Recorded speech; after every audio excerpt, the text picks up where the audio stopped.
yan ang sinasabi mong posisyon mo. Si Justice Di Maampaw din nagtanong kay Solgen nga dito nga sa unprogrammed appropriations from the original proposal of the executive na lumobo ng lumobo. May idinidepensa Opo. may idinidepensa dito si Solgen, di ba? Sa pagtatanong ni Justice Di Maampaw. Ano ang iyong analysis doon sa questioning ni Justice Di Maampaw? Ang nakalagay kasi sa konstitusyon, Congress may not increase the appropriations recommended by the President. Ngayon, nang lumobo yung unprogrammed funds, lumobo ang budget, nag-increase. So ang natanong sa akin, sinagot ko, of course it increased, it violates the Constitution. Yung tanong kay Solgen, did it violate the Constitution? Sabi niya hindi.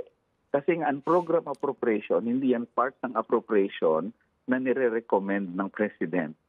Hindi ko alam kung saan niya kinuha yon. But anyway, hindi naman yun nag-i-increase ng budget deficit.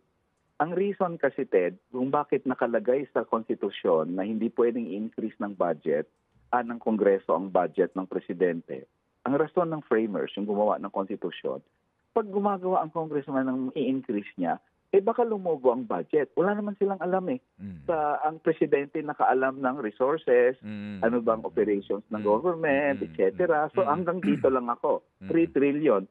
Sa ginawa nilang 4 trillion, may budget deficit na hindi naman nila alam, di ba?